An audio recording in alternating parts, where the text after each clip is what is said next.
So we'd like to welcome everyone to this meeting of the Neighborhood and Community Development Standing Committee. Public comment is welcome. Anyone wishing to speak on any item on the Standing Committee agenda may do so when that item is up for discussion.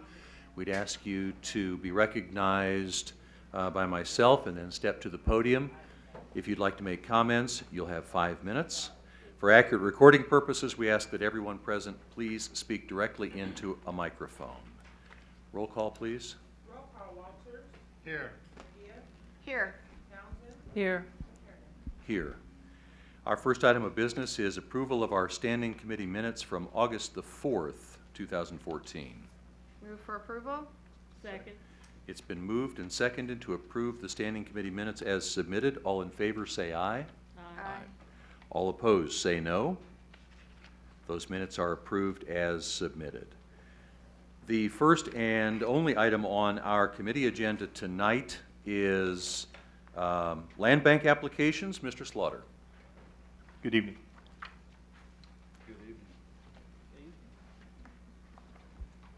Long and drawn, short and sweet tonight.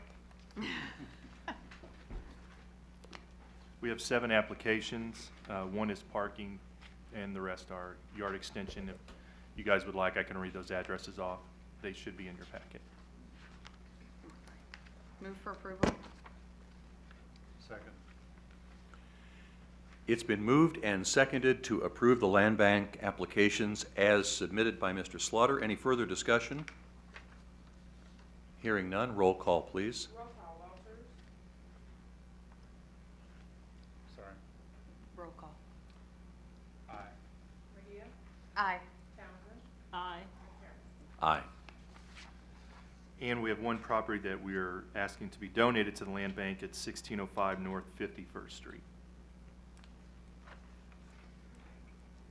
Say that address again? Sorry, I was looking at something else. 1605 North 51st Street And you're getting it donated to the land bank? to the land bank, yes. So we are taking this because we don't have enough?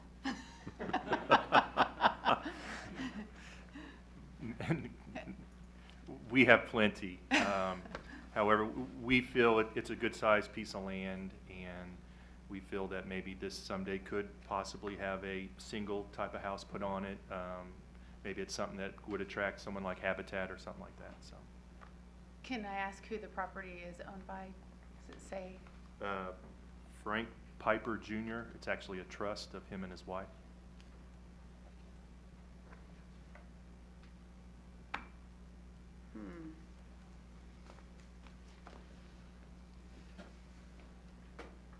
Is there anybody besides us that thinks that this lot might be developable someday? Well, I'm bringing it to your attention now. Has anybody else looked at it within the UG staff? Probably not. No, I mean anybody outside of government ever expressed any interest in this parcel of land? Because we don't usually develop anything. I haven't reached out to the neighbors also, but, we have accepted donations before without, I guess, feeling that they're not being developed. I guess I don't understand your question. Well, I'm okay with what everybody else wants to do, but alls I know is that you have a lot of vacant lots on your hands that require a lot of attention that you don't have money to put into. And then what happens is code enforcement gets called by the surrounding community, and then if code enforcement doesn't get out there the next day and cut them or clean them up or whatever, then all of the commissioners are getting called. I think I get enough of those calls. I'm not sure I want to get called about somebody else's land. I'm not Okay. sure I want to take on that responsibility. But if there's something I'm missing here that I don't know, Okay. the reason I was asking it that way is, does somebody within the UG or outside of the UG say that, hey, this might be a good piece of land to start collecting? Maybe I should answer it this way. It meets the requirements for me to present it to you as what we've done in the past. Now, maybe we need to relook at that section of the policy, come up with a criteria for a property that's maybe outside of some more developable areas or more desired areas to be developed, I'd be open to that kind of conversation as well. But generally, if we're approached, we look at it, our abstractors do work up, determine there's really no other mortgage or anything, and it's sitting there, I believe it's sitting there in a delinquent state anyway, so by bringing it into the land bank, we would get rid of those delinquent taxes and make it available versus someone trying to buy it with a delinquent tax. So I would just say it's probably just our normal procedure, unless we see a red flag from what the abstractors present us, to bring it to you guys to approve or deny. Just one more question, sorry. So does this, by doing it this way, take, if the current property owner hasn't paid their property taxes, if we take it from them, does this wash away the fact that they didn't pay their property taxes? Does it clean up their credit, so to speak? I do not know if how that affects their credit. But if we take the property into the land bank, then generally the practice is we will abate the taxes to make it more attractive to sell. I'm just not interested in I taking understand care where of you're someone coming that's from. not paid their taxes. I understand where you're coming from, but it's no different than a property where a house is burned down and it's gone through the tax sale, and we get those properties as well. So why wouldn't we just run it through tax sale? We could, but they came to us to receive it as a donation. Okay, sorry. Thank you. I wanted to pursue that line of question a little bit. I was assuming, and I should not have, that there was not a matter of back taxes or maybe that the neighbors had not been alerted that this might be available for sale. Is there a possibility that can be done first? Because as you say, or as Commissioner McGee I think was getting at, it comes as a donation, but then we become responsible for the maintenance. And you're right, number one with the bullet during the summertime are the number of calls I know that I get about weeds that are not cut, property vacated and not maintained. So are there a couple of other things that we can do before this is accepted? Again, I think there are points that are worth discussing. I will say that has the potential to make the process longer, as I have to wait for response from neighbors. And we don't have telephone numbers to call the neighbors. I don't have money in my budget to get into my car and drive out there and knock on their door. But if that's the desired approach that the board wants to take, I think we should look at. Well, what about just mailing them letters? Well, sure, I can mail them something Yeah, certified and to let them know give it's them a available. deadline, but I can also do that with someone that's been awarded a land bank property too and never hear from them again either, so. Well, the ones that are awarded don't trouble me as much. That's somebody trying to get property out of the land bank. But adding to the land bank, I guess, is the concern. I think I would like to see at least those efforts made to contact people in the vicinity. They may be the ones with the most vested of interest that might want to do it. How much acreage are we talking about? I don't have that in front of me. I know because, the further west you go, it's going to be larger than probably a 40 or 50-foot lot. And to be honest, I don't remember the backstory of why they were donating it. But again, there's no red flags, so generally we present those to you guys, and it's up to you guys to make that decision. It sounds very charitable, but there are costs associated with us taking it on, I guess, that once we have it, we have it. So I would like to see those communications sent out, just to see an inquiry. How would you like me to present that? Do you want a copy of the certified receipt? Do I just need to kind of give you a brief? Well, yeah, if you could send a certified receipt and first class.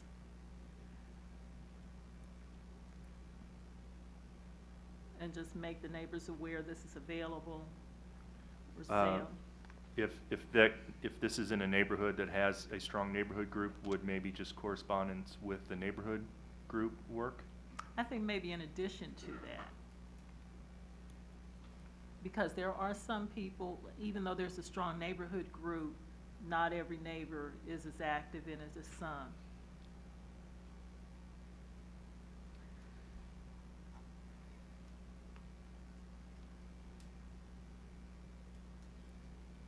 Thank you. Thank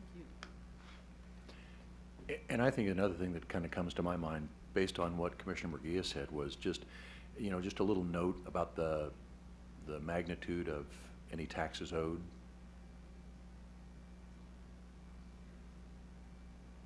Yeah, I'm just concerned that they'll get some sort of tax deduction for making this property donation to the unified government. And, I really appreciate Commissioner Townsend's comments and trying to notify the neighbor. I think that's great. But if it goes through the normal tax sale process, that happens where public notice is made, and that won't create any additional work for Chris and his staff. I mean, what do you have yourself? You don't have anybody that works for you, do you? I was the only one that reported today. So the process itself is the one that gives public notice, and people, that are interested usually know where to find that. So, Chris, And we do get approached by people with property that is not delinquent. I mean, so, I think it's part of the land banking program or the land bank program that we probably need to, I'll bring some suggestions or some ideas, and I would love to have a discussion and strengthen it. Direction has always been well received from this side, so if there's a better way to do it, then I think we should look at it and consider it. yeah. Yeah, that public notice is good, but if you have neighbors with property adjacent to that, giving them particular notice, I think would increase the likelihood that those people who are the neighbors, who might have even a more vested interest in getting it, will know that it's available and not just take the risk that in some little, 3x5 notice in a paper, they'll miss it.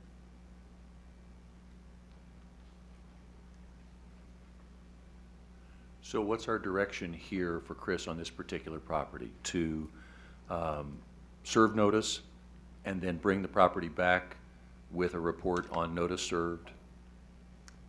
That sounds good.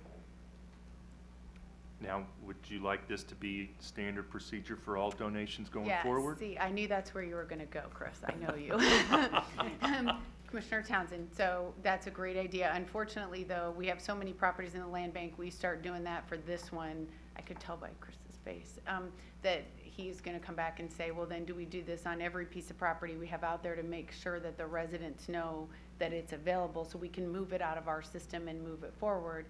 I will add, even though, again, it is published in the county newspaper, any property that comes in the land bank, we do publish a notice of intent to sell. Now, I don't know what their publication rate is other than probably through us. I'm open to these suggestions. I think they're great. I just need to know coming forward, if I bring a donation next month, if I need to have this type of documentation accompany it. So I'd recommend, if it's okay with Commissioner Townsend, I'd recommend that we deny this application and that you come back in front of us at some point, sometime soon, and talk to us about how we can do exactly what Commissioner Townsend is talking about and get direct notice to some of these people that live next to these vacant lots that might be interested in taking them off of our hands, instead of us taking on the burden of someone else's vacant lot. Is that all right with you, Commissioner Townsend? Yeah, that sounds fine. I'm just I don't recall that there have been in the year and almost a half that I've been here, that we've had that many donations. And I guess that's the key thing, not really trying to add to your burden, but keeping the number of houses, lots that go onto the land bank. I guess that's the step one, because once we have them, then they're on for heaven knows how long and become our Right. concern and responsibility, so.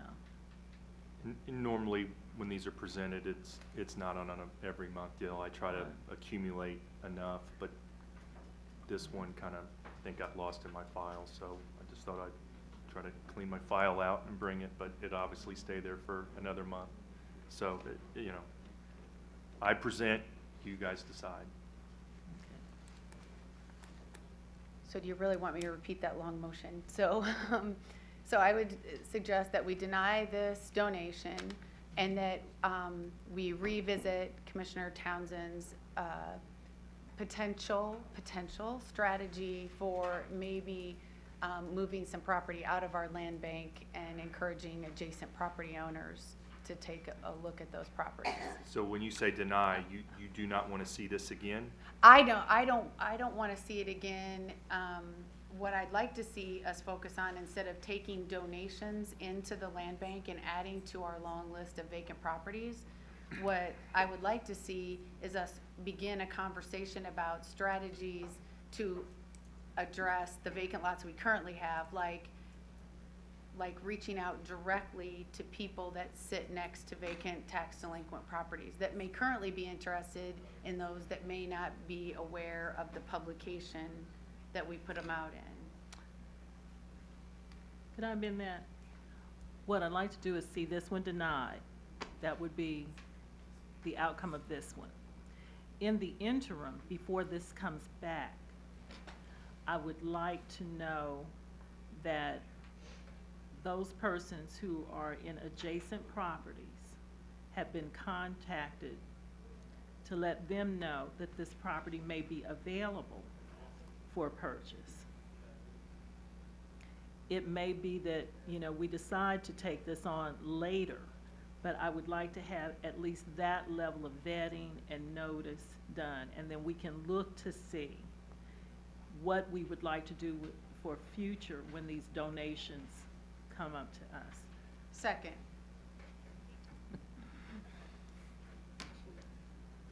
And we're strictly just talking donations. I am.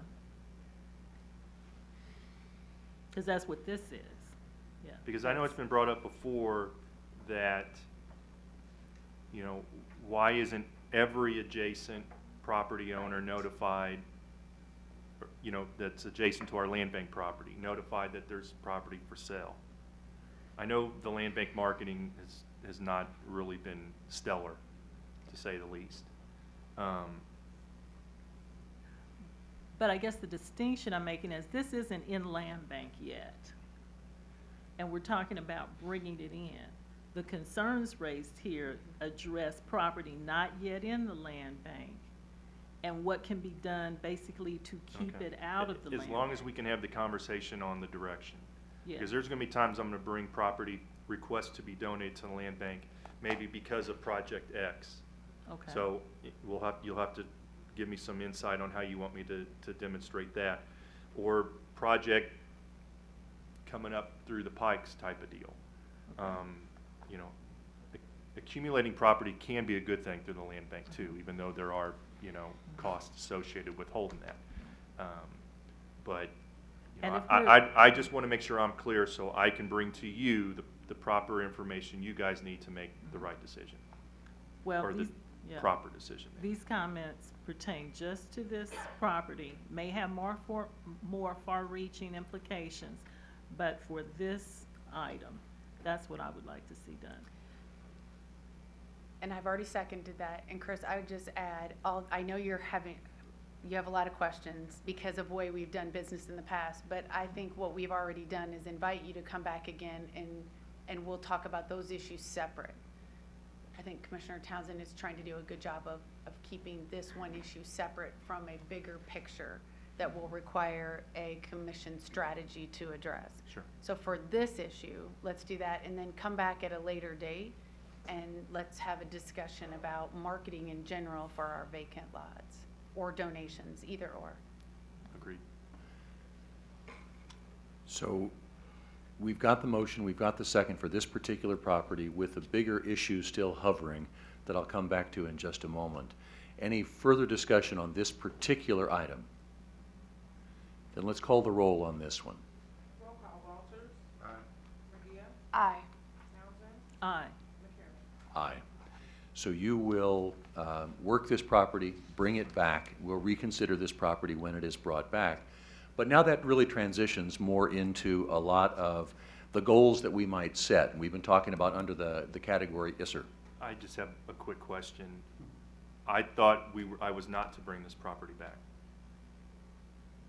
My understanding from Commissioner Townsend was that you were to work the property, serve the notice, and then bring that back at a later time.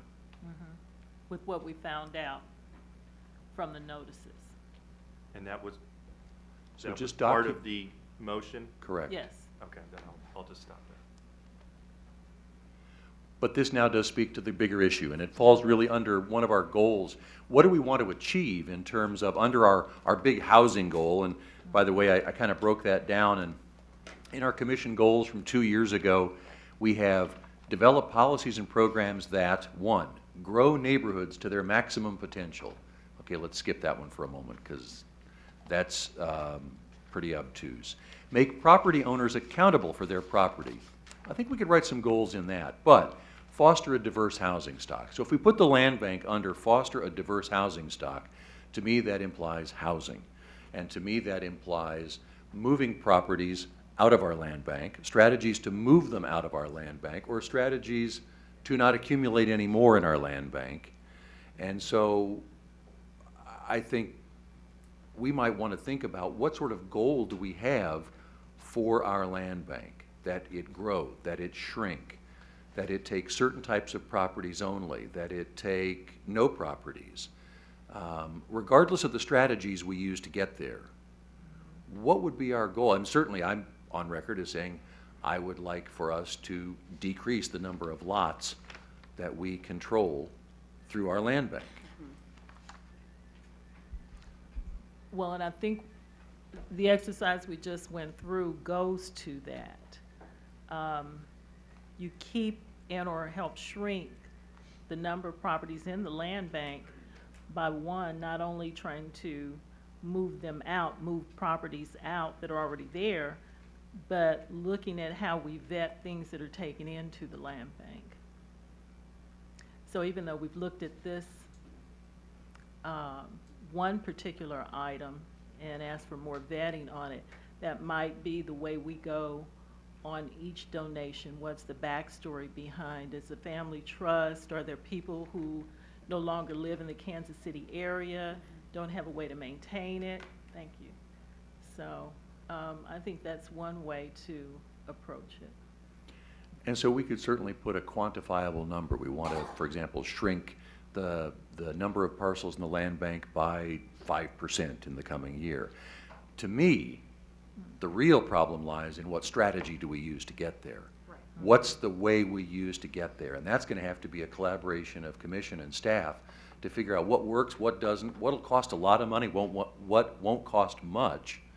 Because I think are all agreed that we would like to see the number of properties that we control for all the holding costs reasons go down. But how do we do that? And that is a discussion that's going to take far longer than the time that we have left in this meeting, because we did set the start of our next meeting for 5:30, and we do have a couple of issues that I think are going to engender some discussion there. But I think, well, we are all agreed that we would like to see the number of properties in the land bank shrink rather than grow. But there's a lot of factors that play. If somebody walks away from their property, we end up taking care of it anyway. Yeah. So why shouldn't we control it? Yeah, I think this discussion that we had tonight brings up a few things, and one is that land winds up in the land bank for a variety of reasons, and maybe in future deliberations we could just have a handful of likely categories. Certainly accumulating land as part of a future development is a reasonable and positive goal. Taking land off someone's hand just because they don't want to deal with it any longer is maybe on the different end of that spectrum. And so it would be nice to have some information for our evaluation as to which category the various parcels fall into before we have to decide whether to take it or not. Particularly when you could make the case that some people are just giving the land up in order to save the taxes that they haven't paid. So that would be my suggestion. So is that information that we can gather and put together for our next meeting, just to kind of detail the number of different ways in which land comes into the land bank and the number of ways that it can potentially go out of the land bank, whether that be adopt a lot, whether that be a developer who wants to build something on that lot, because certainly I'd love to have our parcels go out of the land bank, but I'd also love to see structures built on them as opposed to a vacant lot, just based on the difference in the taxes that we would generate on an improved parcel versus an unimproved one. But is that a report or some information that we can get for this committee on the various ways into and at the present, the various ways out of the land bank, and then possibly some suggestions as to strategies for decreasing inflow, increasing outflow, and maybe a thought about what costs, both resource and money, would be involved in those? Yes, I can put something together. So let's do this. If you could, in the best of all possible worlds, our next meeting isn't until the first Monday of November, I believe. If we could get kind of that detail in advance of our next meeting, then let's put on the agenda for that meeting a discussion of the pros and cons of in and out, develop, not develop, and then a discussion of the costs and benefits of some of the strategies that we would use to achieve a reduction in the size of the land bank. Because whether we say it's 10% or 5% or 1% reduction in the acreage or the number of parcels or whatever it is, we're still going to have to fight some resource limitations in terms of achieving that, I think.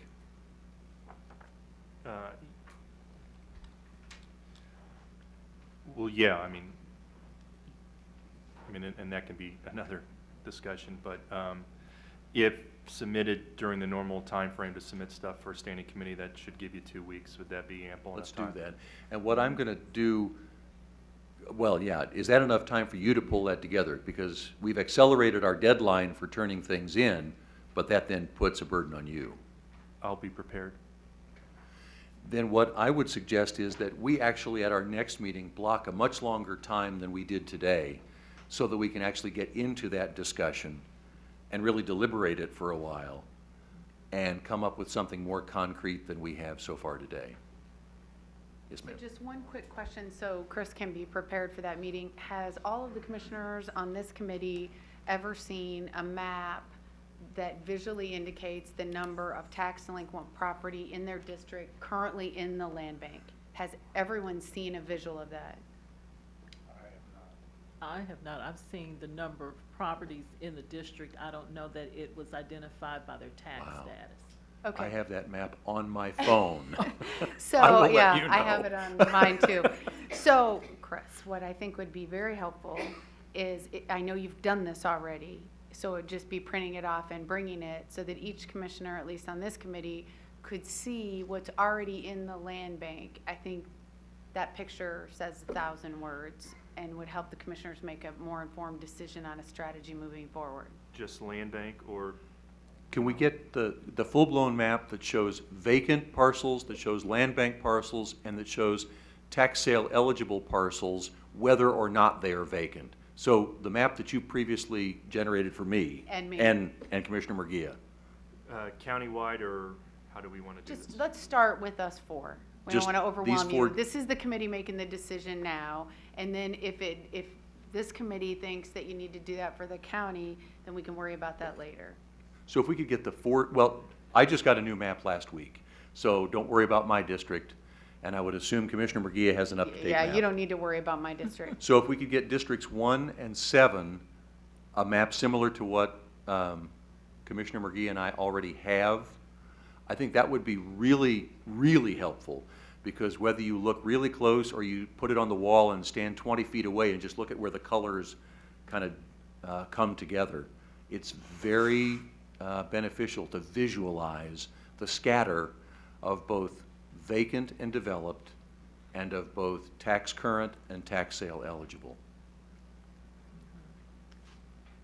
Is that okay? And that, I think, can start another one of our discussions for our next meeting, which would be that I think under the category broadly of housing, one of our strategies in terms of making homeowners responsible for their properties is the code violation discussion that we've already started in a special session and that is ongoing, but also one that looks at trying to reduce the total pressure of unpaid property tax that's out there historically, and trying to improve our collection of property taxes on any given billing.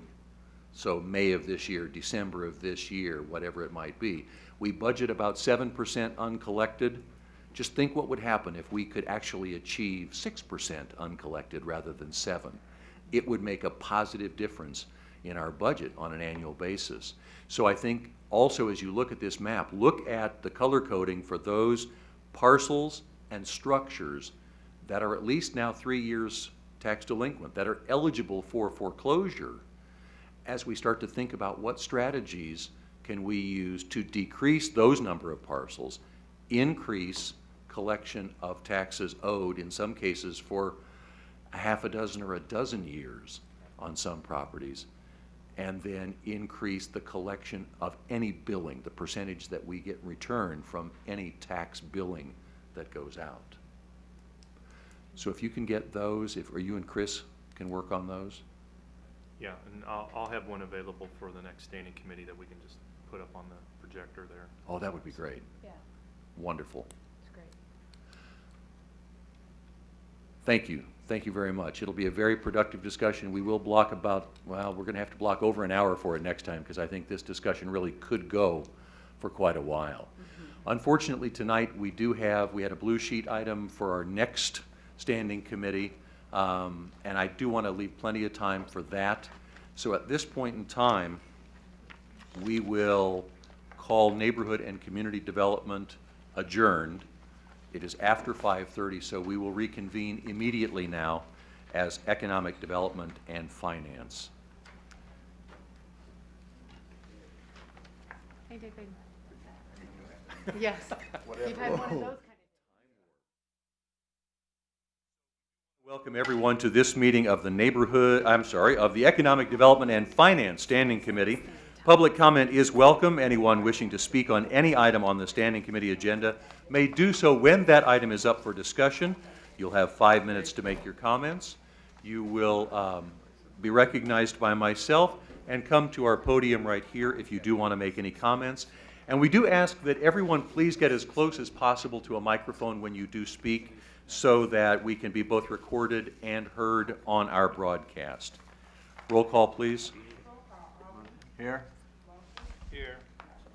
Here, Here. Here. Our first item of business is approval of our standing committee minutes from our August 4th, 2014 meeting. move for approval. Second. That has been moved and seconded to approve as submitted. All those in favor say aye. Aye. All those opposed say no. Those minutes are approved as submitted. And so we all did get a blue sheet item. I believe that is item number 3 under our regular committee agenda. So we will take original items number 1 and number 2 and then move on to our blue sheet item. So item number 1 on the committee agenda is a request to add the new South Patrol facility to the 2015 capital maintenance and improvement budget. Mr. Levin, I believe, Mr. Tobin and Mr. Levin have that one. I presented this at your last meeting, as you will recall, and all of the information is basically the same. At this time, we're actually, that was an informational presentation. Now we're actually asking for action for this to be included in the CMIP. And you will note from the attached information that there would be no expense to the general fund until at the earliest 2016. I would let Lou address the financial part of it, but if we move forward with this, we will have temporary financing, excuse me, we will have temporary financing, and construction would be during 2015, might possibly even run a little bit into 16, so. So it would basically be the same as we looked at last year, where for the first 6 years after the financing payments start, we're looking at roughly $100,000 that we need to fit into CMIP annually. Then we hit a period of several years where we don't have a payment, or where the earnings make that payment for us from the TIF and from other sources. So everything really is as we laid it out last time in terms of our responsibility, correct? Correct. Yes, ma'am. The questions that I recall from our last discussion about this was, what is not going to happen with the CIP? It seems like that's what I remember the discussion kind of coming down to, and I was hoping and expecting that there may be some identification now of what long-term plan in the CMIP budget is going to be set aside. Because from the attachments, it kind of boiled down to the fact that there will be about $700,000 needed for the years 16 through 2022 before the TIF revenues make this in the black project. So the issue was, what's going to be identified as not being done in those years? You know, I think our discussion last time was that that's a dynamic process every year, and that, you know, our staff generally do, because we always have new projects that come in, not even pre-discussed like these, but just projects and things that come up and need to be addressed. And so our staff generally has a way where they can make it all work. Something undoubtedly does not get the full allocation that we anticipate today. But I think that they've always done a great job of trying to balance all of the competing demands for money, which of course there are many more demands than we have money, and just making the decisions that put high priority items further up on the list, and possibly shifting some of those, not necessarily lower priority, but those things that can be moved a year or so to allow us to take advantage of some opportunities like this one. Mr. Tobin? And identifying it would be the first expense possibly in 2016. And in 2016, while there are numbers in the CMIP, as you stated, Commissioner, it is a dynamic document. And so there is some flexibility in 2016. We presented some of the work last time at the Public Works Committee, Standing Committee of the projects we have going right now in 14, and we're getting ready to bring back to the Public Works and Standing Committee in this month the 2015 CMIP, just to go over it again for everybody. So, Lou, I have some financial questions. So currently, the Superfund site has a SID and a TIF on it, correct? Or just a TIF? The Superfund site has a TIF. If the out parcels develop, we can add the SID to that. The SID is currently in place for the Dollar General. Okay, and so just for clarity for everybody on this committee, the SID is what? It's the sales tax? It's an additional 1% tax. And that's if the out parcel. Or let me correct myself. Okay. The SID is in place for the Save-A-Lot, not the Dollar General or the Walmart. Okay, so there's the TIF though on the Superfund site where the Walmart is located. Correct. And right now, your prediction is over the next 20 years, there'll be a $3 million excess revenue from the Walmart development alone, correct?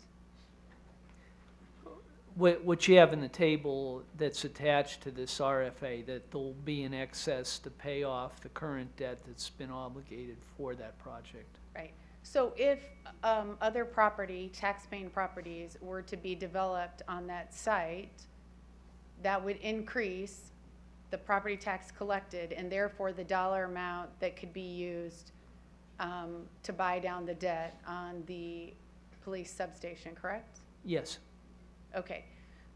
So then I would think no better time than the present. Commissioner Townsend, I understand your concerns, but I just received an announcement today that ONDA's been awarded $730,000 from the federal government for this site to build a new fast food franchise, which will generate additional property tax dollars that Lou doesn't even have yet because I just received the notice today. So I would tell you that, as I said in meetings past, ONDA is going to continue to recruit development for this site and look for grant funds to offset the cost of development deals to make sure they happen, which will just increase the property tax collected, which goes into pay for the South Patrol facility.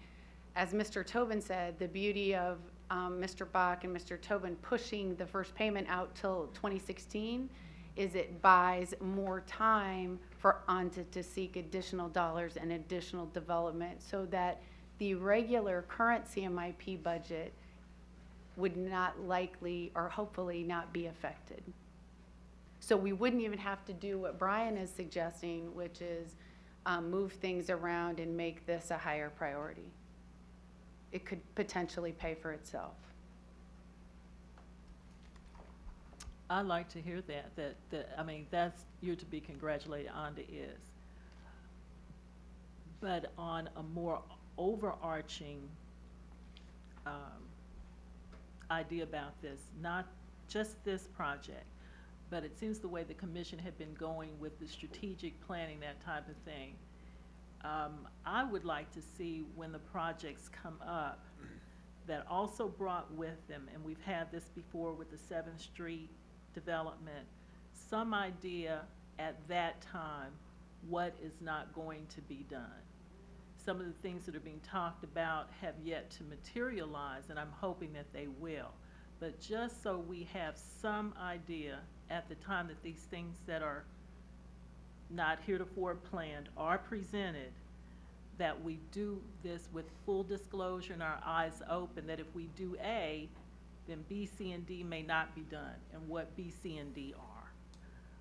I remember Chief Hansen's presentation and me asking her what happens if you don't have this, so I can appreciate the need for it, but not just this project, but anything that's not, you know, on the strategic plan. Yes. I think that's just a good idea to have in terms of a full presentation, so.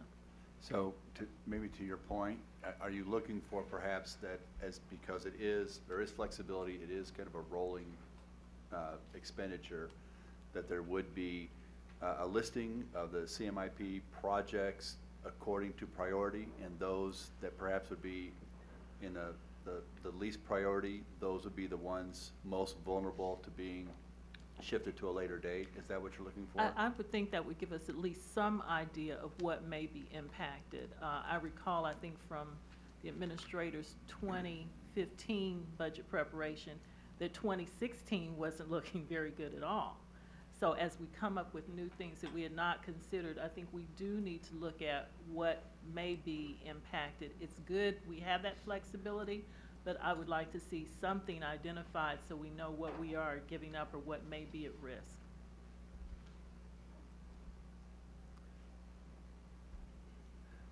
I can, the one other item I want to add is the state grant associated with the project, and I think that in part was one of the rationale for moving it forward. We're able to reduce the cost of this project by $400,000, and we've been notified. The state's actually sent us a request to provide information for payment of that grant, so that grant's firmly in place.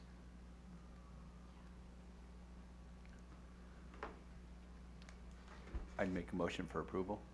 Second? There's been a motion and a second to approve adding South Patrol to the 2015 CMIP. Any further discussion? Roll call, please. Aye. Aye. Aye. Aye. Aye. We will add that to the 2015 CMIP. Item number 2 is refinancing of bonds previously issued, and that's Mr. Levin. Yeah, Commissioners, we've probably had more conversations in the past about Village Westar bonds, but there's also a second star bond issue at a much lower amount, and that's was the original star bonds associated with Kansas Speedway in 1999. There's a portion of those bonds that have now become callable, and we refer to those as current interest bonds. What you have before you is a request to do a refinancing associated with those bonds, and there's significant cost savings projected with that refinancing.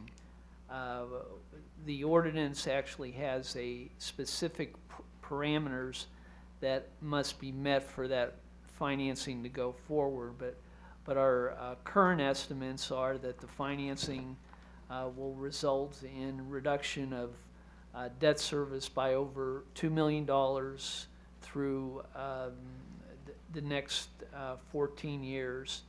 We'll have a net present value savings currently projected in excess of 12%. What the ordinance says that we at least have to have a net present value savings of 7%, so that gives us a little bit of latitude if there's movement in the bond market, but we feel this is a very good opportunity for refinancing, and we're just seeking approval to move forward with it. We've been working with our bond underwriters, Citigroup, on this project, and we're ready to go forward to the marketplace in the last 2 weeks in October.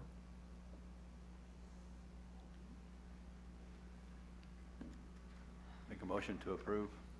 Second? There's been a motion and a second to approve the refinancing. Any further discussion? Roll call, please. Aye. Aye. Aye. Aye. Aye.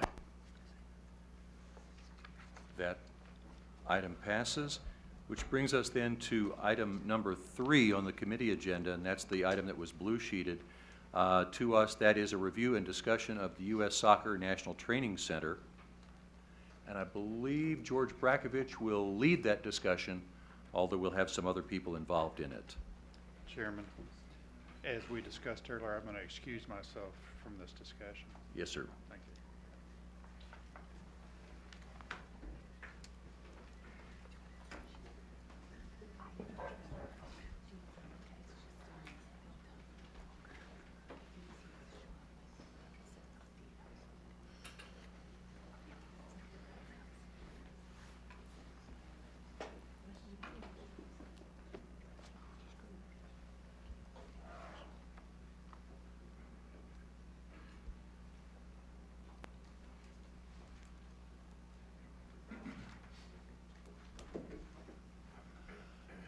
All right, good evening.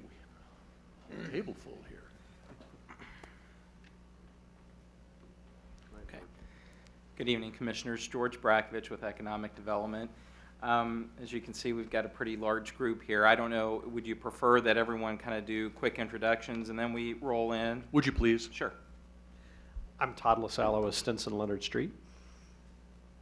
Chase Simmons with Polsinelli Law Firm, representing the developer. Rob Heineman with On Goal. Doug Bach, County Administrator. It's funny, we don't generally see you from this angle, do we?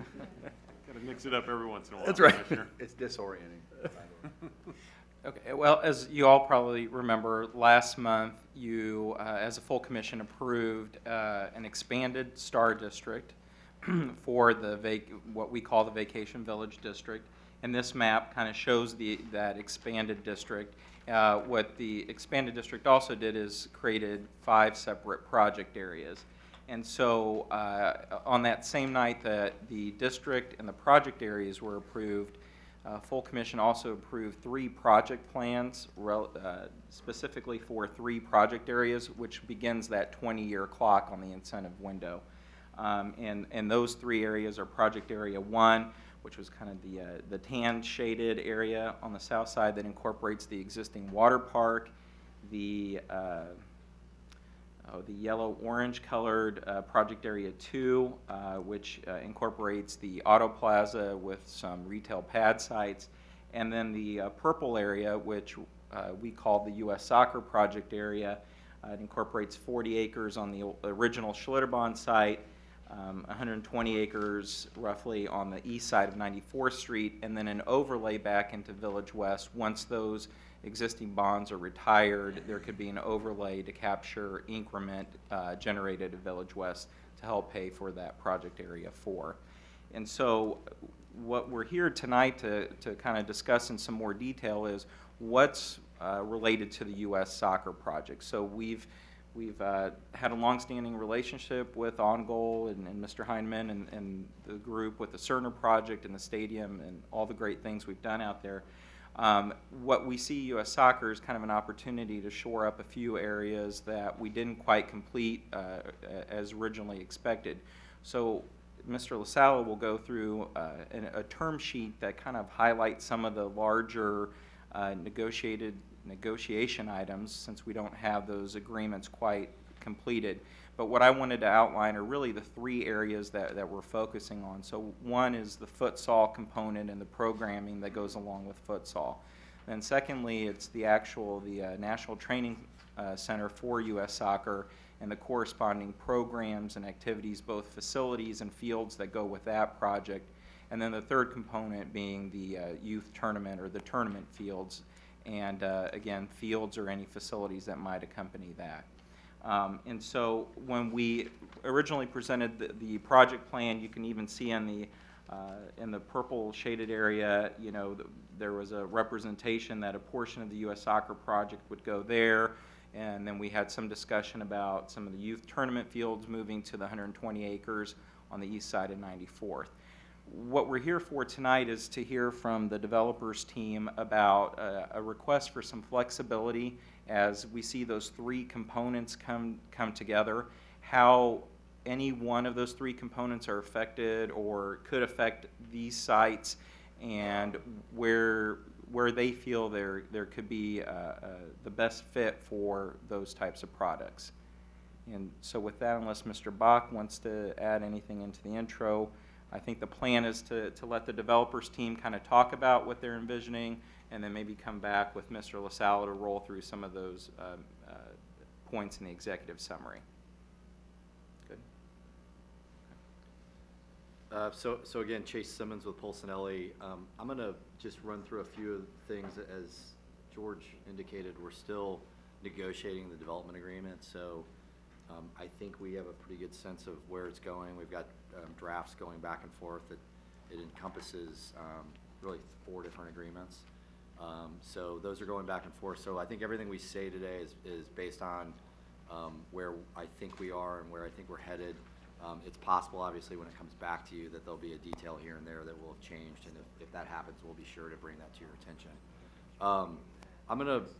In a second, I'm going to turn it over to Rob to talk about why we would like to have some site planning flexibility, and answer any questions on that and what their thought process is.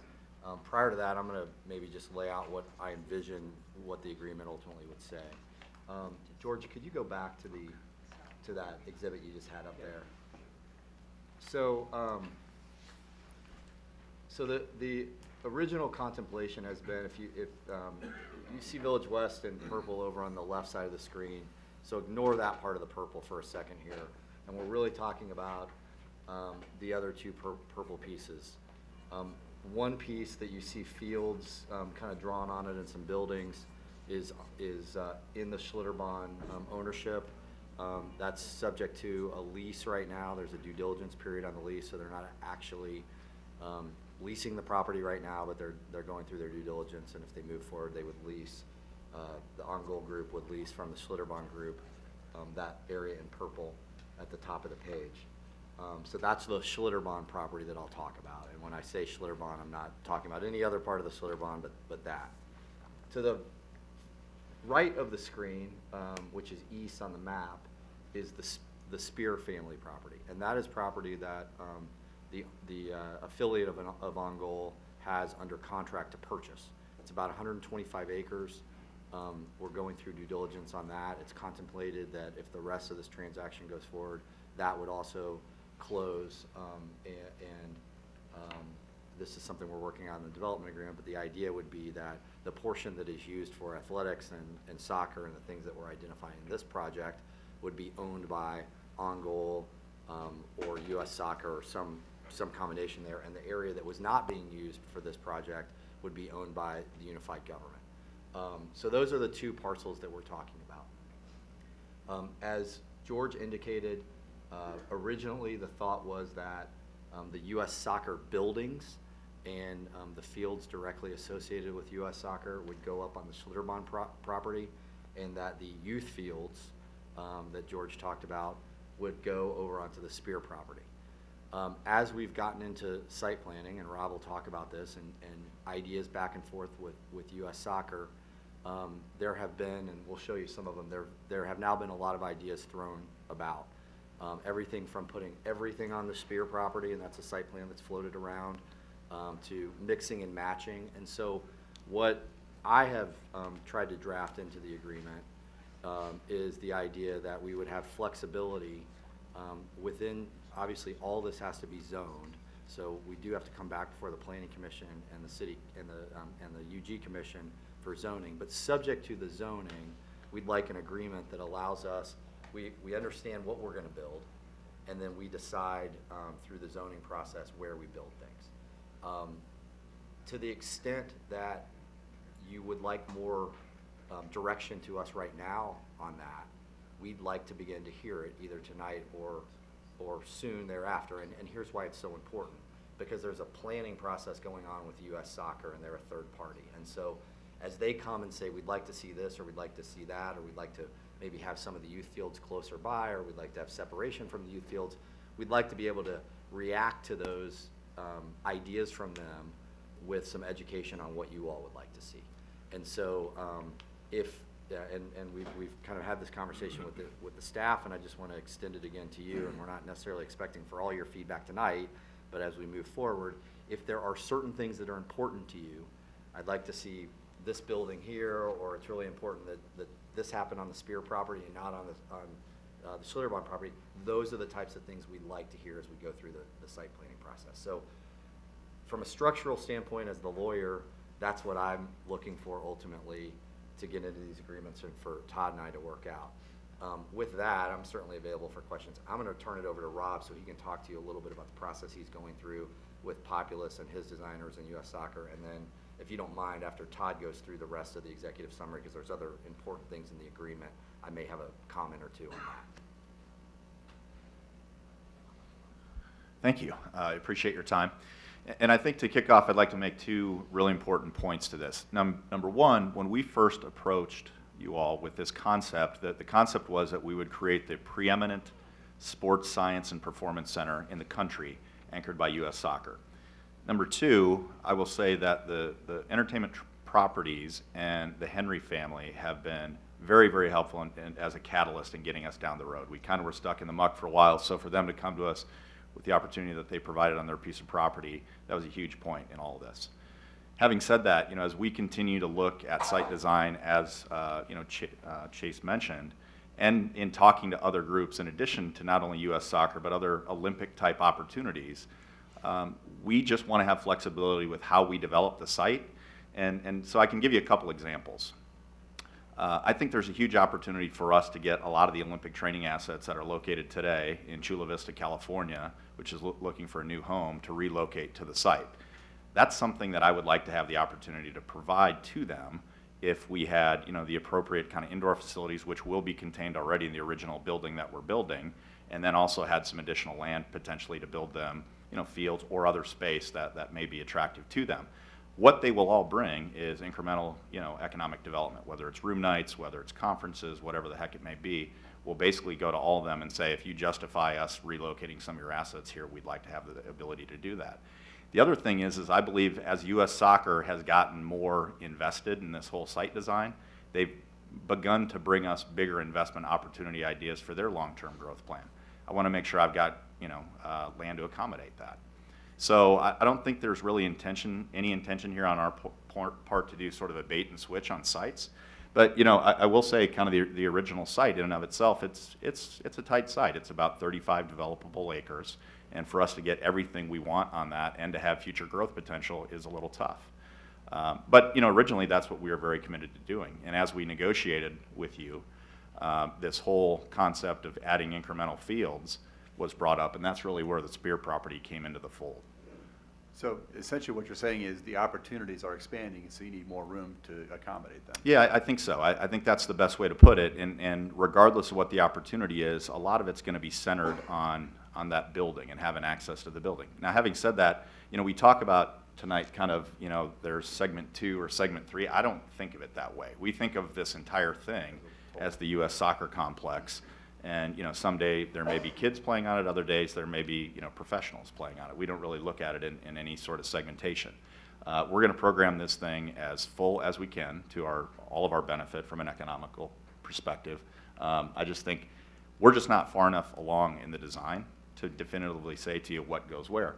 And honestly, there's still a lot of due diligence that needs to happen out here as well. There's some site constraints on both. There's some deed restrictions on the Spear property that we're going to have to work through. So, we're still very early in kind of where the site evolution's going. But I just know, having heard what I have heard over the course of the last 6 months, it's going to evolve, and we're going to want to have the flexibility to do that to attract as much as we can to the site. So Rob, at the end of the day, I think I heard Chase say that you're going to have to come in front of us for planning and zoning anyway, Yeah. correct? Yes, absolutely. So really, I would guess the only reason you're here tonight is to, like you said, Chase, to make sure that if right now you have a very specific place you'd want to put U.S. Soccer in your mind and you're a no vote unless it goes there, you want to give us the chance to say that right now. Yeah. Okay, because you don't want to go through all this planning because of all the details, for example, like deed restrictions. You're juggling a lot of different bumps in the road, so to speak. And so you don't want to go to all that planning and then come back to us and have somebody say, well, I'll never vote for the soccer complex right here, correct? Correct, and I've also got U.S. Soccer that I've got to answer to kind of around this as well, with them saying, hey, here's what we'd like to have available to us at the site. Okay. And I know you've said this, and I really don't want to drag the meeting out. I tend to leave the Village West area to people that represent directly that area and people that have been involved from the start. I try to just, unless something is a major red flag, I kind of leave it up to them. Mm-hmm. And considering our administrator lives out in that direction, I'm sure he keeps a close eye on how things develop out. But one thing I'm not completely clear on, can you explain to me, you're developing the sports complex, and then tell me what is U.S. Soccer's hope in all of this? What is their goal in their involvement in this? Yeah, so there's two probably what I'd call primary activities that they want to utilize the facility for. One is all of their education programs. So they do education programs today for coaches and referees all throughout the country. They do hundreds of them on an annual basis. And they would like to bring most of those here and centralize them out of this facility. And so what those look like, just to give you an example, is I may be a coach in Cincinnati that signs up to get my A license, and I would fly to Kansas City and pay $2,200 to spend 7 nights here, and I would train in the facility with the coaching curriculum and staff that'll be on premise year-round to get that A license. And so we'll have hopefully thousands of those coaches coming in over the course of the year. So that's a big part of this, especially from a room nights and restaurant tabs and things of that nature. It's a huge part of this. The second piece of it is really the national teams and their training facilities. So the national team, which is comprised of obviously the men, women, and then the youth side, throughout the course of the year in the months of January, April, July, August, have different training regimens where they'll come in for, it might be 3 days, it might be 3 weeks. And we would hope that this facility would be a major attraction for lots of those facilities. And I can give you an example. I mean, we're hosting the Women's World Cup qualifier at Sporting Park in a couple weeks. It's the United States, Mexico, and then 2 other teams. And right now, we don't necessarily have a great place for them to train, so they're going to train down in Swope Park in Kansas City, Missouri, where Sporting plays. For 10 days, they're going to be there. If this facility was up and available, they'd be training here, without a doubt. So those are the sorts of activities that we think will come here on a very frequent basis, just because we'll have the top facilities in the country. Okay, thanks. Commissioner Townsend. May I see the first slide again?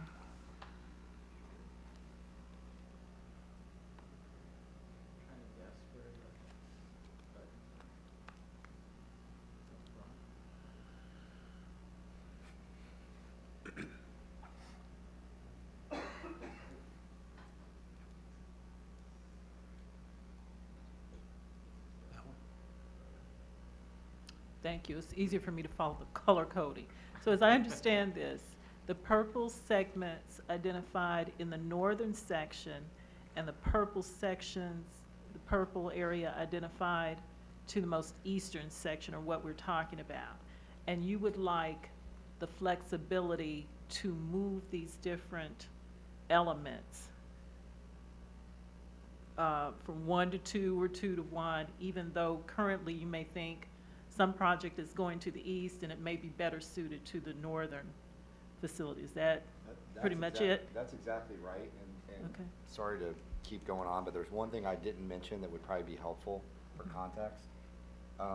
These are, from a site planning perspective, you could try to think of these as 2 different projects. There's the tournament project, and then there's the U.S. soccer project, but they do overlap in one respect, and that is that we believe, and it was something we worked through with Doug and his team in the state in the summer, that in order to attract the right tournaments, that you need 12, ultimately 12 high-quality tournament fields. Now, you don't need 12 high-quality tournament fields every day, but when you're going to bid on those big tournaments, you need 12.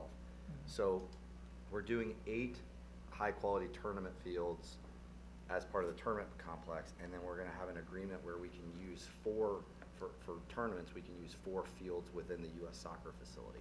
And so that's where the overlap is. Now, does that mean they have to be on top of each other and all mixed in? Not necessarily, but that's one of the concerns that we're balancing is how close do you want them and what do you want the interplay between those facilities to be? Is the current plan then to put, well, what is the current plan If you could with pull the where mic a you little closer. envision putting the tournament fields versus the U.S. soccer facility? Well, I mean, I think that's what's, That's the issue. let me talk about what we had originally shown was the U.S. soccer facility up in that northern portion of the Schlitterbahn site. So you can see buildings up there and you can see fields up there. And then the tournament fields were going to be, the 8 additional tournament fields were going to be on a portion of the Spear property. That could still happen, or other things could happen, and that's what we're trying to understand. And by the way, when you start seeing site plans, I'm going to make this disclosure, so that we've got site plans that show many more fields than is required in this agreement, and that may happen. What we also want, and Todd hasn't seen this part of the agreement, we want to make sure that we're allowed to build more fields of different sizes and qualities, but we're required to build what's in this agreement, because a lot of the site plans we're starting to see, you end up with other areas, and maybe some of the fields don't have to be high-quality tournament fields. They can be something else. So you'll see those on some of the site plans. We just hope that the requirement to do that doesn't show up in the agreement. So. Well, would the flexibility that you're seeking require more land than those 2 sites now? So everything you think you might want to do, regardless of you move it to the north or to the east, is there currently enough land there? Are we talking about augmenting the amount of space? We think there's enough land there. As Rob indicated, we are still doing due diligence. There's some environmental issues, not contamination, but regulatory issues on some of them. There is a deed restriction on some of the property, so there's a few things that I guess, could change things. And obviously, in some parts of these properties, there's some pretty heavy grades. We think we've got a pretty good handle on that. Right now, I don't envision there being a problem getting everything to fit on these two sites. That we appear to have plenty of land. Would the flexibility that you're seeking add any more money to what the UG would have to pay as a result of this? No, what we're proposing is that we have a certain budget, and we, if U.S. Soccer wants to go above that budget, then that's another agreement, or they fund it, or whatever it may be. That we have a certain budget here, and this is just about site planning flexibility, not changing the budget. Thank you. Commissioner Murguia. Do you have a question first? No, I guess, is there anything from, George, from staff that would inform them as to any kinds of concerns before they start this process? Apparently not, otherwise you wouldn't have brought them here. I'll take that. I think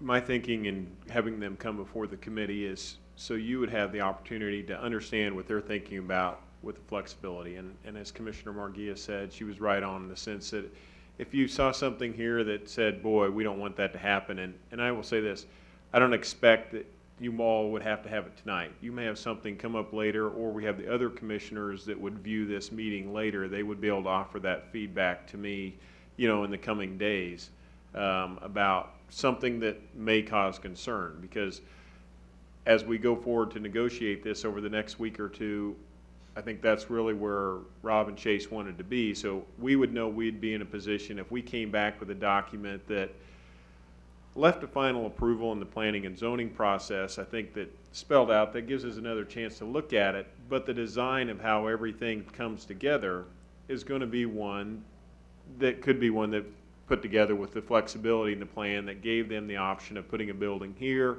moving it over there. Now, there are reasons that they need to kind of finalize that plan. Obviously, a big one is just on their own design. I mean, they got their own push that they need to get that done to be able to open this project by May of 16.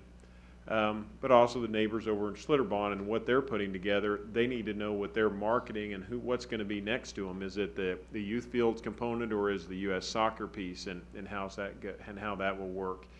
And as we build through that, what protections we'd put in place for projected bonds that are coming off of different pieces of this project and how they meld into the project area.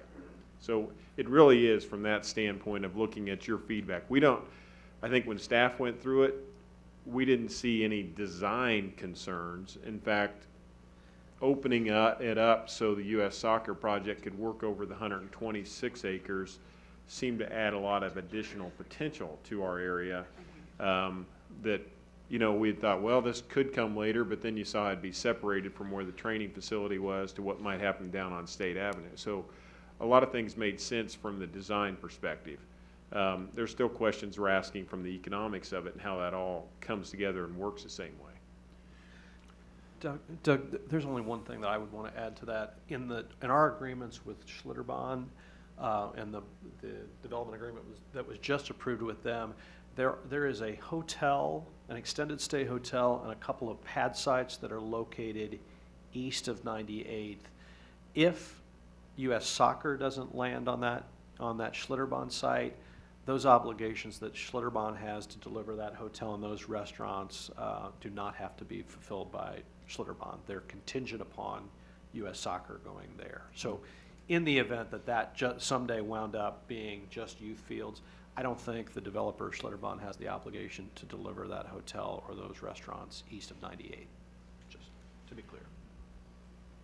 And you know, and this is kind of peripheral in a way. From my perspective, I all consider that Project Area 4, and I don't care where the chess pieces move around on Project Area 4. They can go wherever they best fit. But something, and this may be more for our staff, I don't know, something that I really haven't heard a discussion of yet is, do we have an estimate of economic impact? As we build all this, as we have all these project areas, do we have an estimate of what's it going to generate, let's say in terms of property tax? Do we have an estimate in terms of, I know we're going to generate potentially a lot of sales taxes, a lot of transient guest taxes, but do we have an idea about how much of those will just pay down star bonds early? How much of those will be available for general fund? And I think that's something that I don't think that I have heard yet, and if I have, I apologize for not remembering. But I would just love to try to wrap my brain around the economic impact in terms of general fund dollars that we might be looking at the completion of all of these projects. Let me take a shot at just what we have. Okay.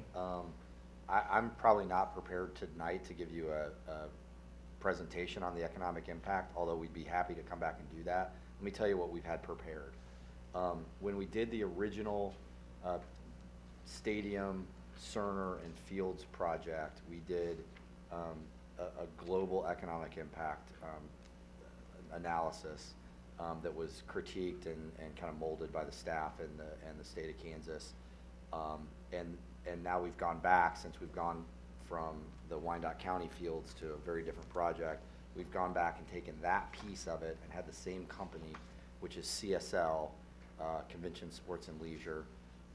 They've done a lot of the impact studies out here. They've done a lot of stuff in the region, and they're really the leader in the country on these. They've gone back and looked at the futsal program, the tournament fields, and then the U.S. soccer component. And the overall impact, I can tell you, is much larger than our original project. Trying to quantify that, I can look through some of the stuff. I think the better thing for us would be to maybe do a presentation for you on it. Yeah. That'd be That's great. one thing. And then the other thing that's ongoing right now is RERC, and I can't tell you I know what that stands for. But they are retail consultants, and so what they are coming in to do, just like they have done many times in Village West and they did around the stadium project, is to come in and look and do a study of what will the retail sales be out there. Normally they do a low, moderate, and kind of aggressive scenario. I will tell you, their last study that was done for the stadium, they shot it on the low side. The sales have been greater out there. It was bumpier than you might expect because we were in the middle of the recession. But on a gross basis, the sales have been higher. We'll get that report back probably in about 2 weeks in draft form, and we'll have that available to go through with you all. So we'll have those. So we have the CSL study that really just talks about the overall economic impact to the county and to the state and really to the region. And then we've got the sales tax, which we don't have the results of that yet. So those will be coming back to you. Perfect. Much appreciated. Thank you. Now, I would caveat to that too, because you also asked the question about property taxes. And I will say, as they've presented one for our tournament fields, that's going to be property we'll own. So there's no property taxes on that. From the U.S. soccer component, the position they've came to is they're fully intent that they will not be paying property taxes, that will be a property tax exempt type organization. And some of that's still to be figured out just how that works, but they are operating from that perspective with U.S. soccer, not building that into their pro forma that there would be a tax piece to it. And so that's what we're working with at this point. Well, US and soccer's that like actually- a church or anything else, they're tax exempt. See, and that actually just kind of sharpens my question then, given the fact that we won't generate property tax on at least a portion of the total project area. I'm just curious if we can quantify above and beyond that. Well, now, I mean, the hotel portion and buildings, I mean, those, of course, the ones that were not projected to be part of this, that was part of the presentation that George delivered a few weeks ago. So those components were within that. If, let's say, you moved a hotel down onto the other site, I mean, that obviously would pay property taxes and such. So we're clear on the way we view this. The direct tax generation from all these sports activities that we're talking about will be very small. There won't be property tax. There will be some sales and some concessions and things like that, but it's fairly small. And that was the same with the original Fields complex out in Wyandotte County Park. Where the impact comes from is how does this activity and the hotel rooms and all of that, how does it impact the sales and the property tax and the success in the surrounding area? And it's the same as it's always been on that account. So Doug, I have 2 questions for you. Will the projected ancillary benefits outside of property taxes from these projects outweigh, will the benefits of these projects outweigh the investment that the government is making? What are the I know we can't know that until it's done, but what are the projections saying? The initial projections that we were looking at, and it's a little bit of a confusing formula because you have a crossover between what this project will cause and what will be naturally created in the area. So when you look at it and you make an assumption that this project, you know, that you're working across a whole base area that's generating a lot of property taxes that are within this whole area. So 1% can make a big difference. So something could happen in the whole district area that can throw off a little bit, and can throw it way down, or something positive can happen, can make the whole thing go up. But if you cause an impact on it of a couple of percent, then you start to cause an impact that can generate, you know, upwards to $25 or $30 million more a year, very easy. I think that's a good one for us to try to break down a little bit more, but yes, that is what we're looking at, that the overall cost that would become because of what happens with U.S. Soccer and what happens from the fields being located around it will generate over the time more money than this project will cost us to pay. Okay, that's personally the big picture of what I care about. But I will say it's a very clouded type number because you're mixing it in with everything else within Village West, which allows the bonds to be viable bonds because you're working on an existing product. But Okay. Last question, and I'm just curious, another question for Doug is that, does the general community out west get as involved in these kinds of economic development deals as they do in the city? I will say you have a very active interest in a lot of the community members about the tournament fields component and what's going on with that. But do they get as involved in like the layout and the design work? Do they? No. Not as much as they do in the city. I mean, there's people that live around this area.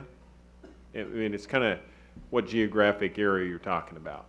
I can assure you all the people that live along the southern side of State Avenue and all through that area are very interested in what's going on. And there's a big difference between having a field across the street from me than there is having a hotel or a building. So any design concepts we work with that have to really be cognizant of what you see into from a neighbor's yard or housing project like that. But if you're a mile away from there, I don't think there's a general concern about whether or not the U.S. Soccer's on the north end or the south end of this project. Okay, with that, I just move for approval. Well, I will say this, and then the tone of what we have is, and I appreciate that, I think we all do. Save that. Moving along. Is we don't have a development agreement in front of you today. The intent and what we were going to, in breaking out and showing you the deal points is, our hope is to put this into a development agreement, and if at all possible, get this back before the full commission before the next standing committee. We really were hoping not to be still negotiating in November if possible. So that's why we want to show, as long as we can put the deal points together that we have, that the caveat of having flexibility in the deal to move on sites doesn't raise a lot of issue with you all or other commissioners. And then So you don't want to vote on if we're flexible or not? You don't want to hear from us individually? I do want to hear from you individually, probably if you want to give me feedback or not, but you know, as long as this committee is good with us moving forward with this, and that would be a good vote if you want to take it to say we support the terms that are here, and that's something we would move forward with. But we need to put it all into a development agreement for you to really vote on in advance. All right, I'm good. There was just one other thing, well, I'd like to hear, I believe it was Mr. LaSalle made mention of, with respect to flexibility, there was some circumstance that you said would make optional the building of some restaurants and hotels was. Could you repeat that circumstance again? And this came to me listening to these questions about the taxes. So flexibility, the way I'm hearing that, could result in the loss of some development. Right. Only if none of the U.S. National Training Center facility, only if U.S. Soccer does not wind up on the Schlitterbahn property, is there the potential for those restaurants that George is pointing to. There's a restaurant and an extended stay hotel that was contemplated in the Schlitterbahn development agreement.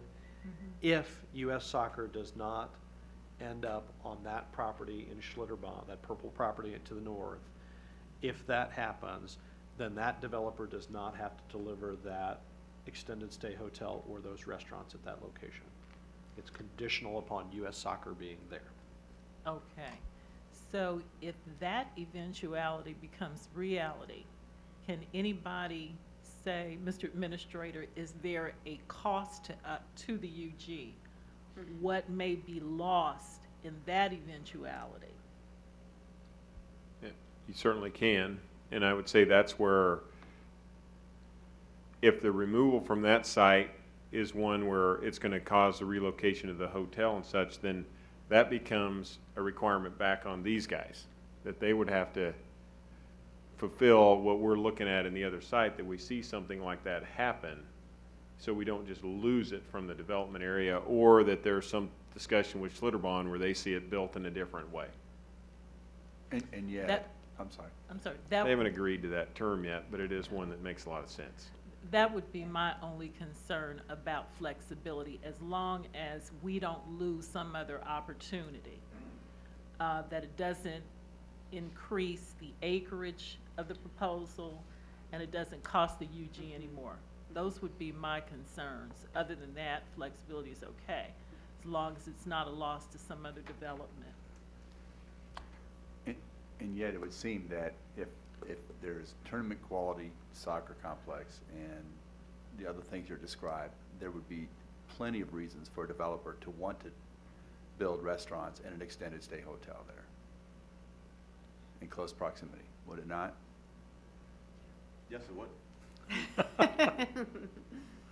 But I guess they wouldn't be obligated to under certain circumstances. That's the difference. That is the difference. So, in lieu of a vote, based on this discussion, at least as I have heard the conversation around the table, there has been support of flexibility in moving the pieces of the project around so that we can get the best possible project given the project area.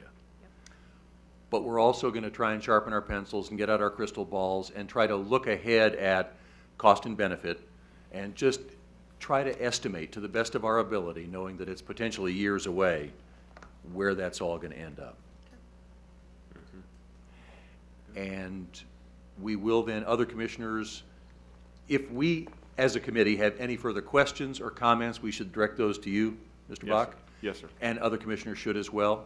Yes. And then your plan then is to finalize the development agreement with these gentlemen and then bring it back to a full commission meeting? That is our hope, that we'll be able to do that during the month of October, because I believe our next standing committee is November 3rd. It is correct. So we're in excess of a month, just the way things are timed out this year. All right? Thank you. Appreciate it. Thank you. Good. Thank you.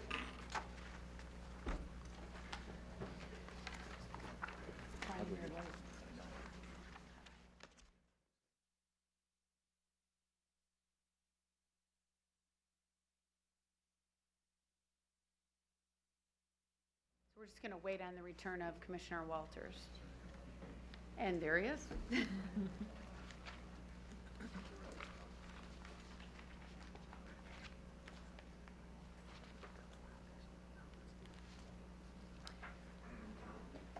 Okay, so Commissioner McKiernan needed to be excused from the meeting, so I'll take over from here. And I believe the next thing on the agenda is the recommendation on the LIHTC policy, which is the low-income housing tax credit policy. Good evening, Commissioners. As you know, last standing committee, we went through and concentrated on some of the verbiage in there. So we corrected that, and we changed the matrix and the local review to suit rehab. So we want to talk about those two things tonight, as well as we have a map with all of the commission district projects for when they receive their tax credit, when their 16th year starts, and when the project is over, the 30-year mark Great. for each district and each project. I will say, I apologize, Commissioner Walters, for, on the map that we're going to bring up, there is a project, Delaware Highlands, in your area that was not previously on any of the documentation we received off the state's website that we use for documentation. And so we added that. I contacted the state and they apologized, and they are going to put that on the rest of their documentation. And that is it's located at 12600 Delaware Parkway, and it's a 121 unit assisted living complex. So it's now joined. So I'd like to start with the map, and we can go over that. Let's see here. I can't see that. Oh, there it is. Okay, so once again, the additional changes to the documents for discussion recommendations tonight, and the district compliance dates of the project. So you all have this in your packet. And so we went through, I wanted to explain something about how these tax year acceptance works, the 16th year and the 30th year.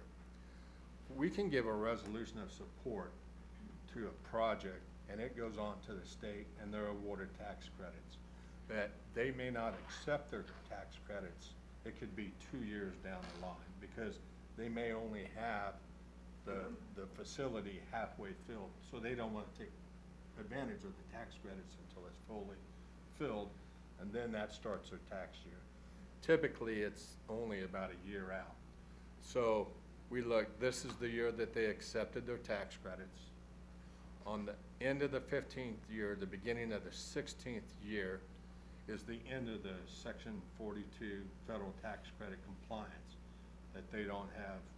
You know, they can actually go back and reapply, but it's not atypical to do that. And then this is the 30-year mark from the date of the acceptance to the end of the tax credit project, where it can be refurbished, it can be torn down, it can be rebuilt.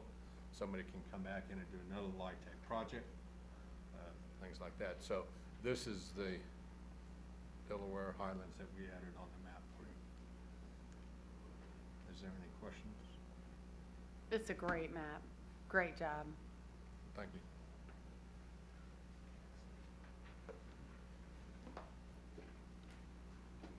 No? Okay. Well, what we can do is, additionally in your packet, there are two other items. There's a performance agreement and the city application. Previously, the previous standing committee, that application and that performance agreement was a part of the changing of the LIHTC policy, which had to be approved. So I've added those in there. They're directly correlated to the changes in the matrix. So if you want to go over them, we can. Or you can approve them, because it's going to be exactly what the matrix lays out. So if you want, we can start in on the matrix. And what I did is I highlighted in yellow so we can follow along real well on that compared to the local review. Now, once again, this isn't all of the changes that we did. Like, we changed it all new construction. We changed a lot of verbiage in there. So this is only the new changes and discussions that we had from the last ED&F that are highlighted. So does the committee prefer that Charles run through these again, or do we just, I mean, it's a lot of changes, or do you have questions about any specific item that's been changed? For myself, I'm just looking for the new language on the rehab versus, Okay. just for clarification. I think that's on page 8, is that? Yes.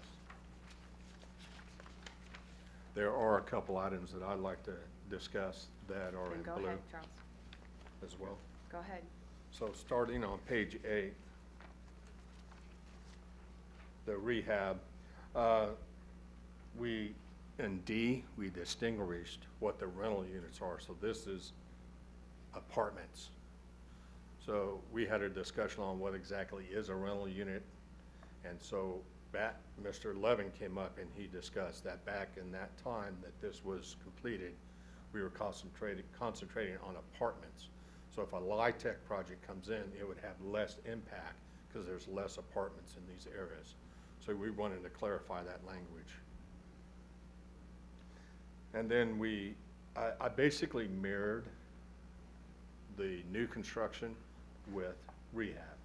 So everybody's equal because the discussion came up that, well, does it show that it'd be more points if you do new construction and nobody would do rehab, or vice versa? So I mirrored them, and you can do either or and get the same amount of points. Great. So we started here on E, and this is rehabilitation of existing structures. And it lays out what you can, or what is considered an existing structure.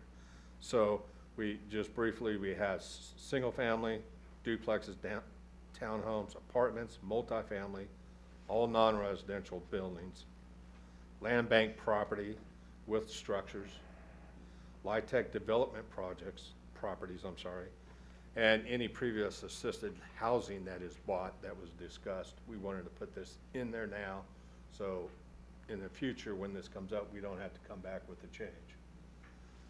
And then we have rehabilitation of blighted structures. And as you'll know, in the new construction, it would be real rehabilitation of new construction, which means you could tear the property down if it's blighted. Here, you get the 5 points if you rehab the blight. And then on page 9, we promote rehabilitation of scattered sites, just like new construction scattered sites. And these are all the same setup, 25% minimum market rate, and you get 30 points. And there's less land bank properties in this, of course, so you won't see that. So the points had to be made up in a different way to get to the 30. So then we have H, promotes rehabilitation of family unit complex. I, promotes rehabilitation of alternative use development, which we did not have in there, and that was added. The way that it was wrote in the original policy, it's if you go and convert a non-residential building into housing, then you would get points. So what I did is I just took that, shaped it into new and rehab, mirrored them both. And then on J, promotes rehabilitation of mixed use. Since we added a lot of mixed use in the new construction, there may be mixed use out there that we're not aware of that can be rehabbed for housing and get points as well. Then K, we promotes rehabilitation of structures of senior housing or senior or assisted living. Right there, we're going to mirror the new construction. They automatically get 25 points senior. And with this matrix, if they add on market rate, they can get additional 10 points to meet the 30. And then on the bottom of page 10M, this is where it talks about blighted structures, new construction. You said M? M. So this is where if I decide to, making up a scenario, if I decide to buy Silver City Apartments, tear it down, and build a new LIHTC development there, I'll get 5 extra points. Correct. And is that 5 extra points? I mean, that's fine if they get extra points, but that's a really hard deal to do. So I would think the points to do that would be really high. Because there's no value in tearing down a structure. Do you see what I'm saying? Yes. So you would understand. think that the values, the points you'd be given on that would be a lot higher than just a rehabilitation. The highest number of points in my mind you should get is if you're gonna buy an existing facility like Silver City Apartments, tear it down and put the same thing back with new construction. That's almost impossible to make happen, and anybody that can do that should get the maximum points possible.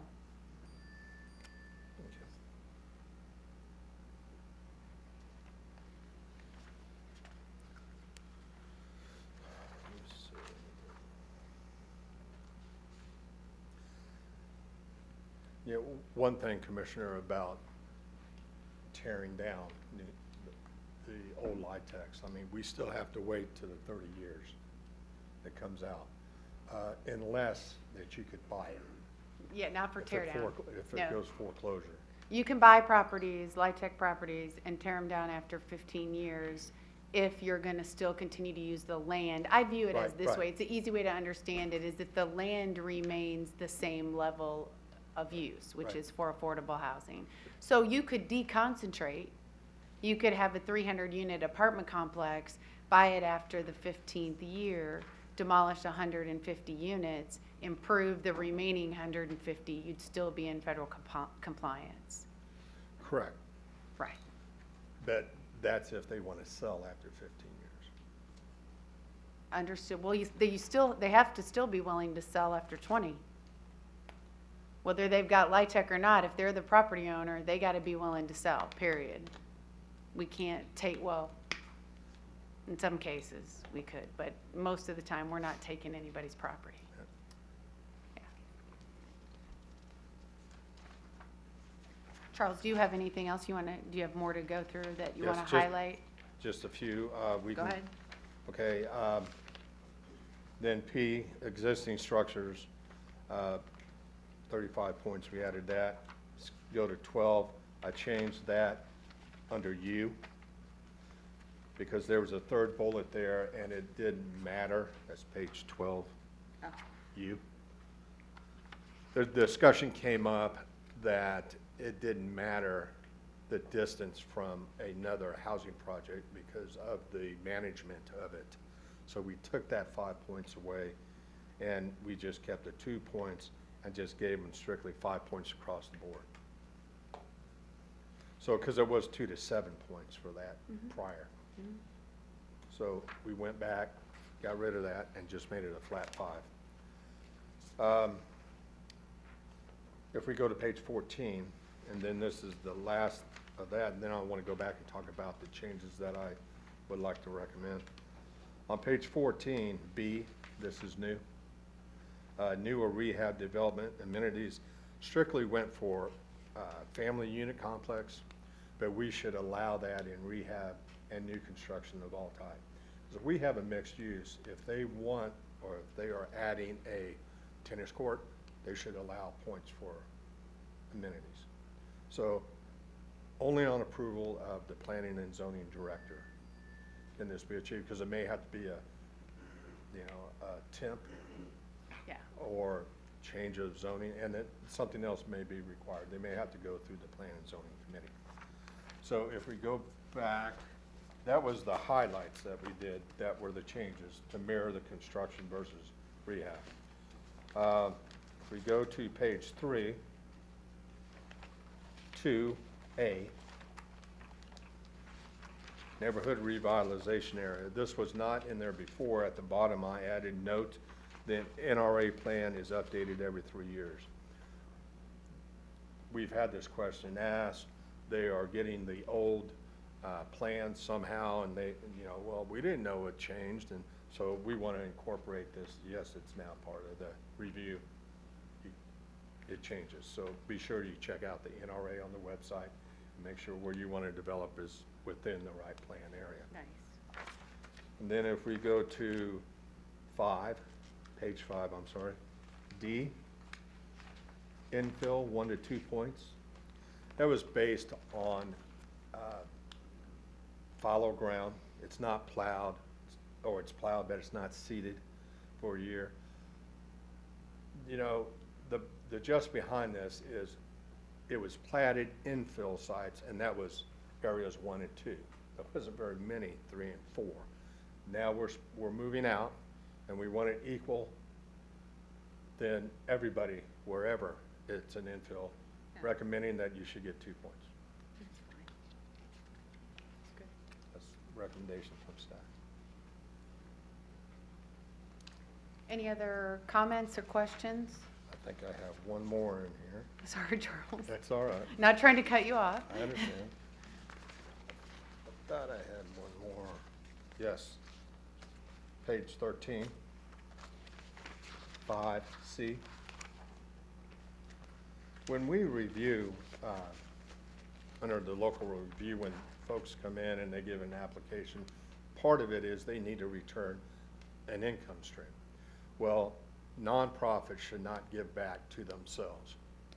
And this was never in there, and we never allow that under the review. So I want to insert that there this time as part of the local review, so they know, don't even try.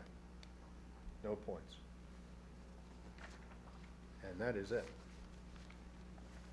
I don't know if you wanted to review the application. Like I said before, it correlates to the exact same policies, specifically the development of the previous projects and code enforcement, things like that. So what we're wanting to do right now, ED&F Standing Committee approved a moratorium until October 1. So what, after tonight's review and we make any changes that are recommended, we would like to move this forward into full commission for approval. Staff's recommending that. I'm good with that, yeah. Want to move for, Sure. So moved? there's been a motion and a second. All in favor, say aye. Aye. Oh, roll call. Thank you. Aye. Aye. Aye. Okay. Charles, I just want to tell you, fantastic job. It's not the most exciting topic, but clearly you see what happens when people don't pay attention to it, and we've got lots of bad examples. So you really did a really great job. I mean that sincerely. Thank you. So every project that comes up here, LIHTC, you know it's going to be approved. Yeah. Nice try. I don't know about that. Will we see this, the point sheet with the applications when they would come forward? Is that part of Yes. the process? Yes, ma'am. Typically, I put that in there. Charles, there's one request. I don't Sure. want it, you don't have to bring it back to standing committee. I'd like to see on this map also, could you provide me, if you have knowledge of, the number of Section 8 units by commission district in addition to the LIHTC? Later on, no hurry. On the previous map, it showed the housing authorities from last ED&F that we had. And I have it on the slide. Okay, so Claire, this is one thing I don't understand then. There's an apartment complex in my district called Crosslines Retirement.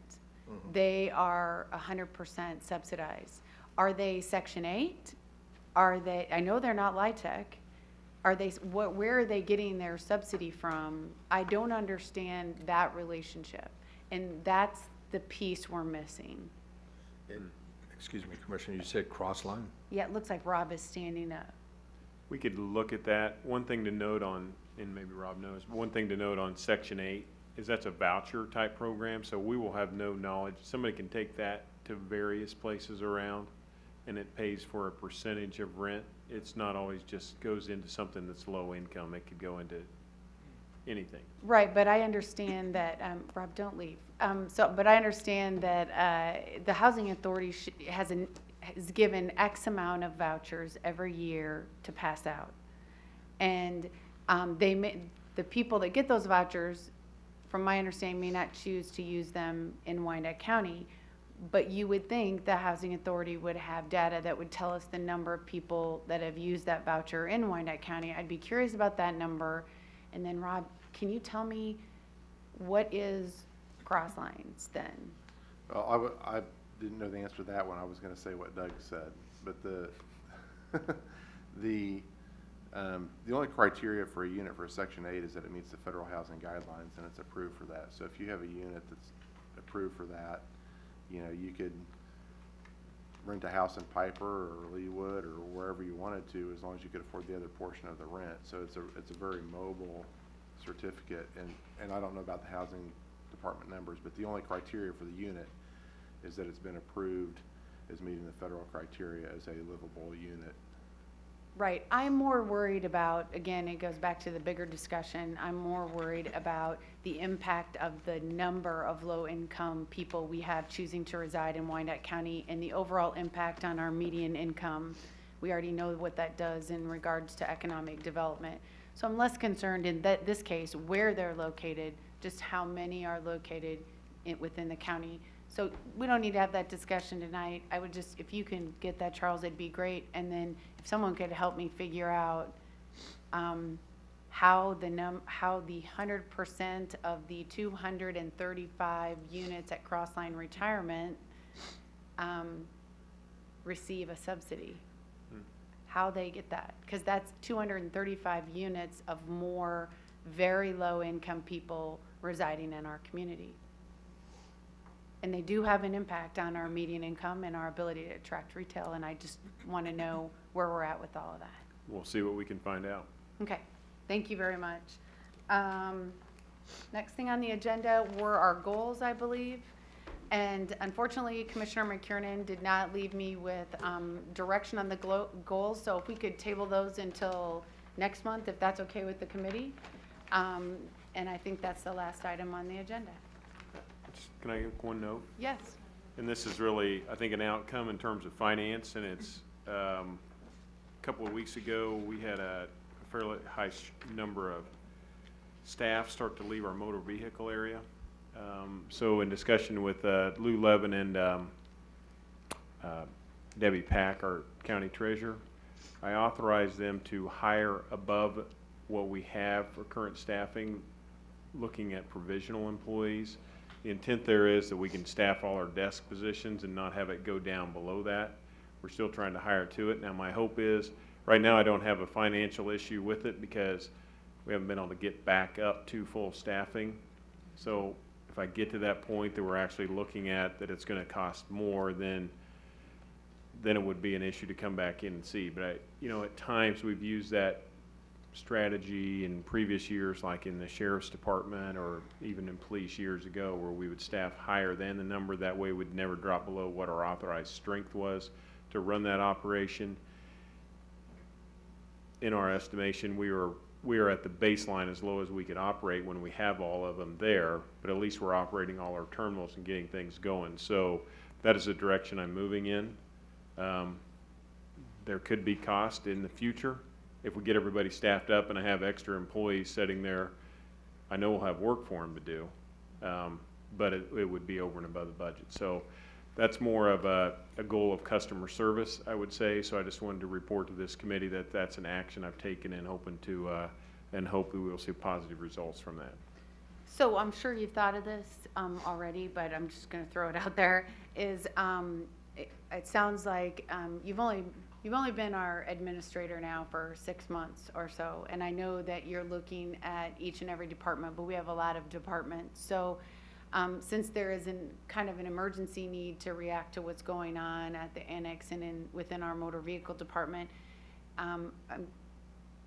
is there an opportunity to maybe hire part-time or temporary employees that would cost us less in the interim until we can develop a longer-term strategy for dealing with that department? That is a strategy actually we do use today. Great.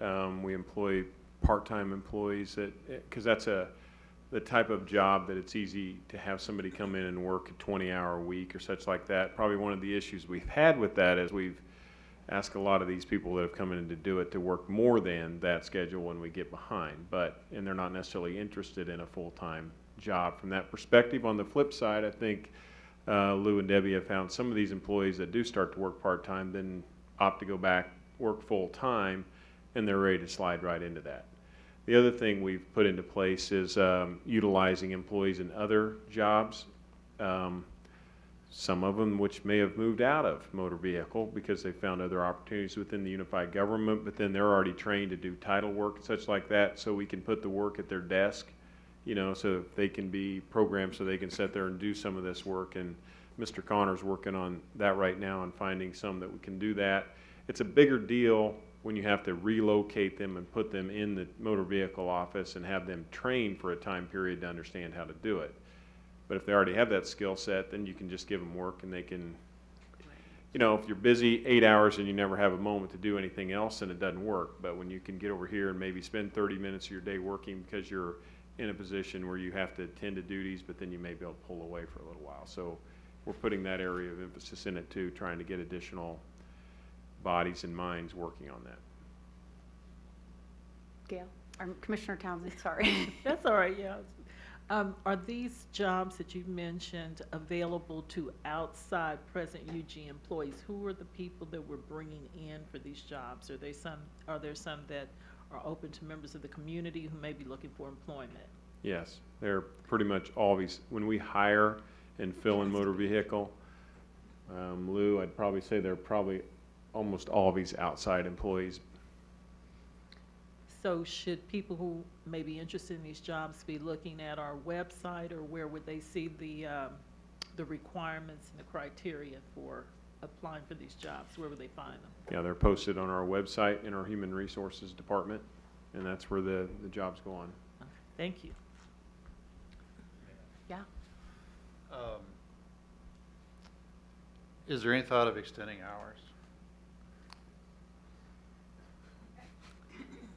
Yes, One of and it's a good, either extended hours or the potential of even considering, you know, maybe Saturday or something like that, so it gets it outside of the normal operation of the business day is one thing that we're evaluating how we can do that. Yeah, one of the comments that I've taken to heart of people who have contacted me is there's a very short window during the day that you can actually show up and get your name on the list of people to be served that day, and it may be only a couple hours long in some cases. So I would think opening earlier and staying open later would be a real help to people who have to take off work to get their license taken care of. Okay. Okay. That's No all more we have. questions. Looks like we're adjourned.